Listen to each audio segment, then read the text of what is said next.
ये अमृतमय श्लोक है भक्त के लिए, प्रेमी उपासक के लिए यही जीवन है। ये सब साधन मार्ग हैं, पर ये हर संप्रदाय के, हर साधना के उपासक के लिए ये अमृतमय श्लोक है। भगवान इस श्लोक में बोले हैं सुलभा, मैं बहुत सुलभता से उसको प्राप्त हो जाता हूं। जैसे महाप्रभु बोले क्यों न बिन कष्ट रस सिंधु को पीजिए, तो कह रहे तस्याहम सुलभा, मैं उसके लिए सुलभ हूं। सुलभ माने बिल्कुल सहजता से प्राप्त हो जाता हूं। किसके लिए? बोले अनन्य चेता सततम यो माम स्मरत नित्यशः, जो मेरा अनन्य चिंतन करता है, नित्य निरंतर चिंतन करता है, बस यही जीवन का लक्ष्य रहा है। गुरु कृपा से बच्चापन में ही गुरुदेव भगवान की बलिहारी यही बात डाल दी थी कि बच्चा निरंतर भजन करने से जो झांकी आती प्रभु, वो में शब्द याद है, झांकी आती तब जानना चाहिए भजन, एक क्षण भी भजन न छूटे। ये संस्कार अगर कहीं भगवान की कृपा से और मार्ग का गुरुदेव उपदेश करते तो एकदम कोरा स्वभाव था वही पड़ता, और भगवान ने जहां जैसे पहुंचाना होता है वैसे ही, जैसे सन्यास मार्ग में भी थे तो हमारी निराकार में रति नहीं थी, गंगाधर भगवान शिव के रूप में आसक्ति थी। अब हमें पता चला कि क्यों नहीं होने दी निराकार में, क्योंकि रूप में ही लाना था उनको कृपा करके, इसलिए निराकार में आसक्ति नहीं होने दी। उनका सारा पहले विधान होता है। गुरुदेव भगवान ने ये पिताश्री से कहा, पिताजी आए और कहा कि ये लड़का बाबा बनना चाहता है स्वामी जी। वो आते जाते थे घर में, सैमशी में उस समय स्वामी जी विराजमान, उनका पाने छोड़ जाओ, एक हफ्ता बाद ये घर भाग जाएगा, या फिर हम एक हफ्ता बाद मंत्र दे देंगे, तब जान लेना कि साधु बनी ही जाएगा। उस स्वामी जी जैसी आपकी इच्छा छोड़ के गए। एक हफ्ते जो है गुरुदेव भगवान ईंट ढोवाना, झाड़ू लगवाना, बड़े कार्य करवाना, और जैसे पेड़ा आदि आते सबको बांटते, हमें एक भी पेड़ा नहीं देते। शाम के एक बार भोजन की अनुमति पाल, 7 दिन तक चुपचाप शेष। फिर कहा अच्छा कल गंगा नहा के आ जाना, मंत्र दे देंगे। ठीक है, सुबह गए स्नान करके तो पंचाक्षरी मंत्र दिया, मंत्र दे के कुटिया में गए, फिर उठ के आए, बोले सुनो आओ एक बात कहनी। बैठे, बोले 12 मंत्र भी ले लो। तुम कहा जपेंगे कौन? बोले पहले तुम ये जपना, लेकिन ये रखे रहो, आगे काम आएगा। हमारी समझ में नहीं आ रहा था कि मतलब मंत्र 2 क्यों दे रहे हैं। ये पहले से भूमिका तैयार थी वृंदावन की, हमें पता नहीं था। 12 मंत्र भगवान श्री कृष्ण का, पंचाक्षरी मंत्र सबसे पहले दिया। बाद में पता चला कि ये बीज तो गुरुदेव ने ही पहले बो दिया था कि जिस मार्ग से घूम के जाना है। वो कह रहे थे कि बाद में तुम्हें पता चलेगा। वो बाल्यावस्था थी, मेरी मति गति वहां तक पहुंच नहीं रही थी। और जपे हम पहला है, जपे पहला है। बाद में जब भगवान शंकर ने इधर, तब हम मुझे समझ में आया कि बीज तो गुरुदेव भगवान ही अंदर से बो दिए थे पहले ही। ये कृपा गुरुदेव भगवान की हुई कि चित्त में बैठाल दिया कि निरंतर चिंतन करना यही संन्यास है, यही साधना है, यही भगवत प्राप्ति का स्वरूप है। गुरु कृपा से पूरे जीवन भर एक बात रहे कि हम कभी एक सेकंड के लिए अपने आराध्य देव को ना भूले। पूरे जीवन भर इसकी चेष्टा गुरु कृपा से करते। अन्य सब बात थी साधन की, पर बात उसमें प्रधान ये थी कि भूले ना। जैसे हम गायत्री मंत्र भी जप रहे हैं नैष्ठिक ब्रह्मचर्य में, तो गुरु के द्वारा दिया हुआ पंचाक्षर मंत्र लिखा हुआ है, बार बार उसे देख रहे हैं, अंदर से देख रहे हैं, गायत्री मंत्र चल रहा है। बड़ी कृपा रही है, मन को भागने के अवसर नहीं मिले। अनन्य चेता सततम, इसीलिए हम आपको फिर कह रहे हैं, बहुत जल्दी लाभ लेना है तो इसको डबल पटरी में फंसाओ। यह जो एक मन बहुत ठोर कर कह कर उसने सच पायो, बहुत जगह नहीं लगता है कि एक प्रभु में लगाओ फिर संसार में से, प्रभु में ही 2 जगह लगा दो, बड़ी चतुराई से फांसा जाता है। यदि मंत्र से भाग रहा हो और तुम्हें कहीं रूप का अभ्यास हो, भगवत कृपा से रूप में फंसाओ, चरणों से लेकर के मुकुट तक, मुकुट से लेकर चरणों तक इसको फंसाओ। पर ये कठिन बात है, रूप आना कोई साधारण बात थोड़ी। तो डबल नाम में फंसाओ। जैसे कल कहा था कि शरणागत मंत्र चल रहा, राधा लिखे है, राधा बार बार और शरणागत मंत्र जा कहा जाएगा। जब गायत्री जी जब करते थे अनुष्ठान पुरस्चरण का, तो सामने पंचाक्षरी मंत्र लिखा हुआ है, तो गायत्री मंत्र चल रहा है। अगर हम जरा सा भी चूकेंगे तो या तो मंत्र छूटेगा और या तो वो दृश्य छूटेगा। बिल्कुल मन को कोई जगह नहीं रखते थे, कोई जगह नहीं रखते। अनन्य चेता, ये बहुत बड़ी सिद्धि, बहुत बड़ा लाभ है कि अन्य कुछ स्मरण ना आवे। इसका अभ्यास आप कर लीजिए, फिर नशा तो ये चढ़ा देगा। ऐसा नशा चढ़ता है, ऐसा लगता है जैसे खोपड़ी घूम रही हो और उसके साथ मंत्र घूम रहा हो। ये ऐसे करो तो पका जैसा दर्द होने, एक एक नस नाड़ी मंत्राकार। न भोजन की इच्छा है, न किसी के देखने की इच्छा है, इच्छा रहित केवल मंत्र चलता है। तदाकार वृत्ति, मंत्राकार वृत्ति। अब इतनी प्रपंच की वृत्तियां फैलाए हो, इतना बहिर्मुख हो, कैसे बात समझोगे अंतर की। अनन्य चेत, भगवान कह रहे मैं सुलभ हूं, सुलभ हूं। काशी में प्रतिदिन ये होता, आज महादेव जी साक्षात आएंगे। सुबह से तैयारी हो जाती थी, आज महादेव जी आएंगे। घाट में ही रहते थे, पंडों की छतरी के नीचे तपती हुई धूप, तो घाट में धूप ऐसे ज्वाला सी लगती थी, और छोटी सी छतरी, उसी के नीचे दोपहर रात्रि वहीं 2 बजे तक तो तपती थी फर्श। और 2 बजे के बाद स्नान करके महादेव जी विश्वनाथ जी पहुंच गए। बस रोज आज तो निश्चित। एक दिन इतना आनंद था कि आज तो बस आ ही रहे हैं, ऐसा आ ही रहे हैं। जैसी भावना करोगे, जा पर जाकर सत्य स्नेहु, सो तो ही मिले न कुछ संदेह। भयंकर जटाओं का बोझा ऐसे, इतना बड़ा हाथ में त्रिशूल लिए, देखा दोपहर में नग्न पैर से आ गए। अब अपने जो जहां पागल हुए उसको दिखाई, साष्टांग दंडवत, मौन, कुछ बोले नहीं। हम तो बस वैसे ही स्तब्ध, जैसे कोई जड़वत। बाद में विचार आया, इसका मतलब क्या था?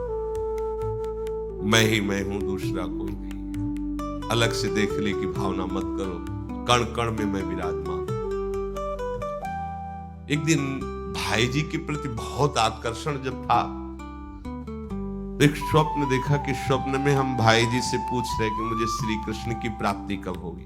इसके बाद की बात, भाई जी ने ऐसे चश्मा करके ऐसे देखा, राधा बाबा बगल में बैठे, और कहा जब श्री कृष्ण बन जाओगे तब श्री कृष्ण की प्राप्ति होगी। जगने पर, बहुत विचार करने पर फिर यह कि श्री कृष्ण बन जाओगे, भाई जी का तात्पर्य क्या था? तब समझ में आया, मन कृष्णाकार, बुद्धि कृष्णाकार, चित्त कृष्णाकार, अहम कृष्णाकार, तब कृष्ण साक्षात्कार हो गया। नित्य युक्तस्य योगिनः तस्याहं सुलभा पार्थ, नित्य युक्तस्य योगिनः। नित्य युक्त हो गया, जिसका चित्त प्रभु को छोड़कर किसी भी भोग भूमि में, किसी भी ऐश्वर्य में, किसी भी सिद्धि में। जैसे किसी को लगता है कि ये चमत्कार दिखाना, कोई भी चमत्कार दिखाना बहुत कठिन बात है। अगर भगवत दर्शन का लक्ष्य ना हो, भगवत प्राप्ति का लक्ष्य ना हो, तो कोई भी चमत्कार ऐसे करने में है कोई बहुत बड़ी बात मत समझ। बस ये है कि इधर अगर स्वीकार किया तो उधर गेट बंद हो जाएगा। इसीलिए पिट जाते हैं, गाली सुन लेते हैं महात्मा जन, लेकिन प्रयोग नहीं करते अपने भजन का, प्रभु के पास जाते हैं। ऐसा ना समझे ना कि वो चमत्कार पीछे घूमते हैं। केवल बस एक बात है कि अगर इधर लगे तो उधर का गेट बंद हो जाएगा। तो इतनी दुर्लभ बात बनने जा रही है, किसी को प्रमाणित करने के लिए कि हम महात्मा, हम भजनानंदी, हम चमत्कारी हैं, अपना गेट बंद करवा ले तो मूर्खता ही होगी ना। यहां क्या होगा? वाह वाह हो जाएगा, बस उसके आगे क्या होगा? फिर वही प्रपंच। तो ये जो ब्रज के महात्मा है, जो भगवत प्रेमी महात्मा है, जो भगवत प्राप्त करने वाले हैं, इनके अंदर चमत्कार के बाप की सृष्टि होती है। ये चमत्कार बहुत ऊपर होते हैं। ये नहीं सोचना चाहिए कि इनमें भजन होता तो उसने 2 थप्पड़ मारे भस्म कर देते। भजन का जानते हो, भजनानंदी का 2 थप्पड़ मारा है, तुम्हें निश्चित भगवान की प्राप्ति हो, तुम्हारा कभी अमंगल न हो, भगवान तुम्हारे परिवार को भी सुखी रहे और तुम आजीवन स्वस्थ रहकर पवित्र बुद्धि के द्वारा भगवान को प्राप्त। ये महात्माओं का बल होता है। महात्माओं के बल थोड़ी होता है किसी ने गाली दिया, मार दिया, जा भस्म हो जा। ये भस्मासुर थोड़ी होते महात्मा है भाई, भस्म कर दिया, नष्ट नहीं। साधुते हो न कारज, तब भगवान उनके अधीन होते हैं। ये चमत्कार ये ना सोचो कि भजन करते होते तो फिर चमत्कार, या ये गाड़ी घोड़ा रुपया पैसा चमत्कार, ये पापियों के पास भी है। ये तो प्रारब्ध का खेल है, प्रारब्ध बदला, ऐसे से ऐसे हो गया, इनका कोई महत्व नहीं है। महत्व है नित्य युक्तस्य योगिना, तुम्हारा चित्त निरंतर आराध्य देव में युक्त है कि नहीं। किसी भी ऐश्वर्य, किसी भी भूमि, किसी भी पद का कोई भी संबंध, आश्रय, चिंतन नहीं। ये हुआ अनन्य चेता। जैसे पतिव्रता स्त्री का मन केवल पति के ही सुख में निमग्न रहता है, पति का चिंतन, पति की बातें, पति वो उसी में मगन रहती है। पति के सिवाय उसके मन में अन्य किसी पुरुष का राग पूर्वक चिंतन कभी होता ही नहीं। जैसे शिष्य का गुरु के सिवाय कहीं चिंतन नहीं होता। पतिव्रता पत्नी का मन, प्राण, तन सब पति के ही सेवा में, चिंतन में, मनन में। जैसे शिष्य का गुरु के ही तन, उनकी सेवा में मन, उनके आज्ञा के पालन करने में, एक एक चेष्टा गुरु की प्रसन्नता के लिए। कोई दूसरा इष्ट शिष्य का होता ही नहीं है। शिष्य का कोई दूसरा इष्ट नहीं होता। ऐसे शिष्य को अपने गुरुदेव में ही भगवान का साक्षात्कार हो जाता है। क्योंकि पर्दा हटा तो देख लिया कि प्रिया प्रीतम मुस्कुराते हुए बैठे। श्री भट्ट देवाचार्य जी के पास जब हरिव्यास देवाचार्य जी आए तो कहा, भगवान हम शिष्य बनना चाहते हैं। उनका तुम्हें हमारी गोद में कुछ दिखाई दे रहा है? उनका ऐसा में कुछ तो नहीं दिखाई दे रहा है। उनका फिर अभी तुम जाओ गिरिराज जी की 12 वर्ष परिक्रमा करो, राधे राधे बोलो 12 वर्ष। ऐसा ही किया। 12 वर्ष बाद फिर आए, अब कुछ दिखाई दे रहा है? बोले भगवान कुछ नहीं दिखाई दे रहा। बोले जाओ फिर 12 वर्ष करो। कह रहे कि जो शिष्य है गुरु के सिवा और कोई इष्ट नहीं है, उन्हीं का चिंतन, उन्हीं के आगे, तो वहीं उसको साक्षात्कार हो जाता है। जब 24 वर्ष बाद आज्ञा पालन करके आए तो देखा प्रियालाल गोद में। बोले अब कुछ दिखा है? हाँ। बोले प्रियालाल महाराज जी विराजमान है, आओ। वही महावाणी के रचयिता श्री हरिव्यास देवाचार्य जी गुरु आज्ञा में एक कदम पीछे ने 24 वर्ष गिरिराज जी की परिक्रमा राधे राधे आए नहीं, जब तक आज्ञा पालन नहीं हुई। आज्ञा पालन साक्षात्कार करने के बाद मंत्र दीक्षा दी। आज्ञा पालन का फल भगवत साक्षात्कार। जो अन्य तरफ मन ले जाता है, अन्य तरफ अपना भाव ले जाता है, वो अनन्य चेता नहीं कहलाता है। अनन्य चेता को भगवान सुलभ हो जाते हैं। सततम यो माम स्मरति नित्यशः। सततम का अर्थ होता है जब आप होश में हैं तो आपका मंत्र या नाम चल रहा हो। नींद खुली, आप जप नहीं रहे, आपको ऐसा मंत्र जपना, ऐसा नहीं, चल रहा है। तो सोते में भी चल रहा है। जब आप नींद में गए तो आपका मंत्र चल रहा था। आप सुषुप्ति में हो गए पर आपको पता नहीं। जब जगो तो आप देखो चल रहा है कि नहीं चल रहा है। अगर चल रहा है तो चल रहा था, नहीं चल रहा तो फिर सतत नहीं था। उसका कारण आपने सोते समय भजन नहीं किया। यह भी गुरु कृपा से पहले ही सिखा दिया गया था कि जब तक गाढ़ नींद ना आवे तब तक आसन में बैठ के मंत्र जप करो, जब आ जाए तो लेट जाओ, मंत्र का ही चिंतन करते हुए सो। तो उसे प्राय उपासक जो भजन करते हो अनुभव करते होंगे, जगते ही मंत्र चल रहा है। सैकड़ों बार तो ऐसा अनुभव हुआ कि हम सो ही रहे हैं पर आसन में बैठ गए। जब चेतना आई तो देखा है कि मंत्र चल रहा है, आसन में बैठे। अभ्यास बहुत बड़ा बल सोते, मतलब अभी नींद खुली नहीं, आसन में बैठ गए।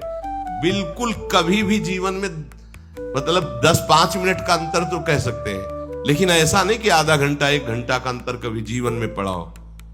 और वो अलार्म कभी जीवन में लगाया नहीं। गंगा किनारे कहां अलार्म। अभ्यास बहुत बड़ी ताकत होती, बहुत।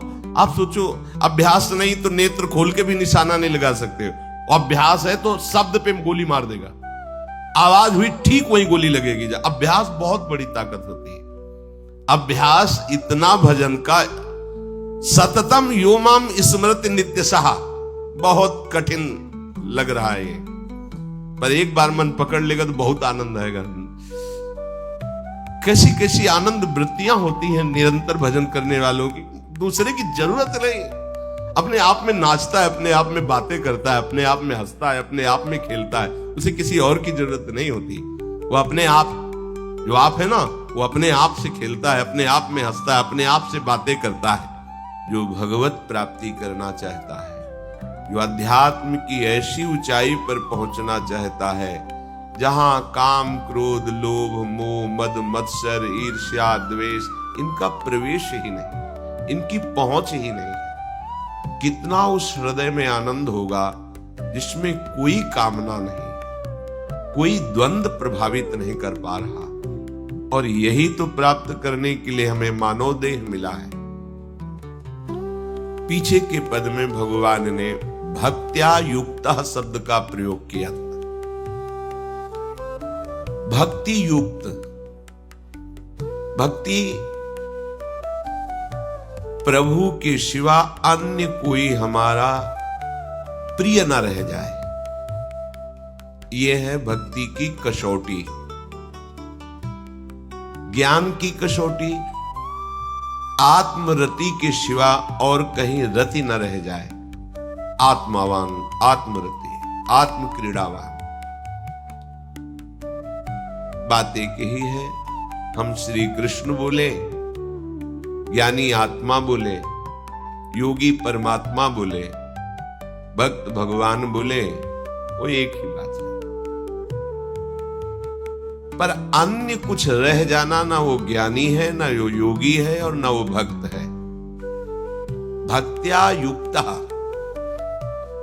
प्रभु के सिवा अन्य कोई सत्ता नहीं, अन्य कहीं महत्ता नहीं, अन्य कहीं अपनापन नहीं। चाहे वो वस्तु हो या व्यक्ति हो या स्थान हो, चराचर जगत में कहीं भी अपनी प्रियता न रह जाए, इसी का नाम भक्ति है। कहने को भक्ति सरल लगती है, पर इसीलिए कठिन है कि सब जगह की प्रेम फांसी को काटकर एकमात्र आराध्य देव से प्रेम करना बड़ा कठिन है।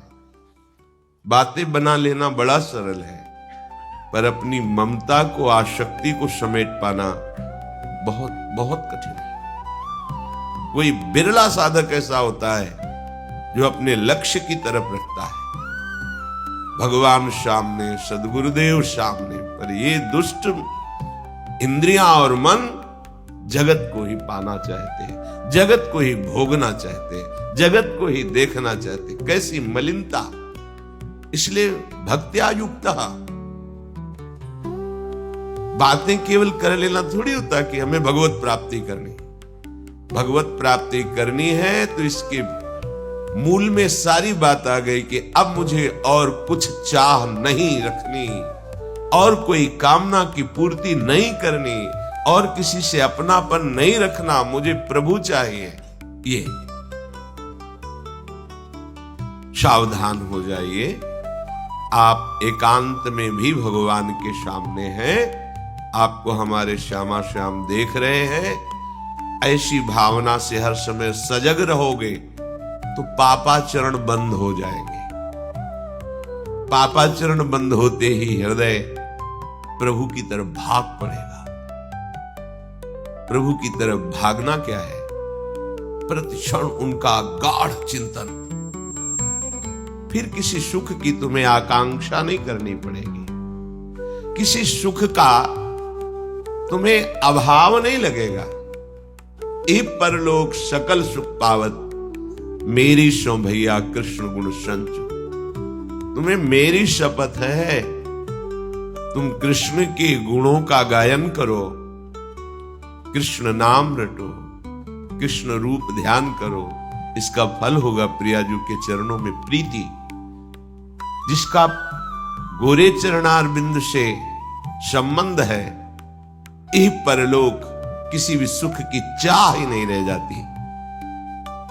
प्रभु करुणा करके कह रहे हैं, वही आचार्य, मेरी कसम तुम कृष्ण के गुणों का संचय करो, तुम्हें इस लोक परलोक में सब सुख मिल जाएंगे, कोई अभिलाषा अधूरी नहीं रह जाएगी। पर भक्त्या युक्त अन्य संबंध, अन्य महत्व बुद्धि, ये कलंक है हमारी भक्ति में, नहीं समझ रहे। चाहते हैं सुख, चेष्टाएं और चिंतन, दुखालयम अशाश्वतम। कैसे मिलेगा? चाहते हो अविनाशी पद और भोग दृष्टि रखते हो विनाशी की, प्रियता रखते हो विनाशी की, गाढ़ चिंतन करते हो विनाशी भोगों का, कैसे अविनाशी पद का अधिकार प्राप्त होगा? अरे तुम्हारा स्वरूप ही अविनाशी है, विस्मृत होकर भोगों में लगने से ही ये तुम्हारी दुर्दशा हुई है। भक्त्या युक्ता, अपने हृदय को भक्ति से युक्त करो। आराध्य देव की शिवा और कहीं चिंतन न जाए। अभ्यास योग युक्तेनो चेतसा नान्यगामिना। स्पष्ट कह रहे हैं प्रभु, परमं पुरुषम दिव्यम याति पार्थान चिंतये।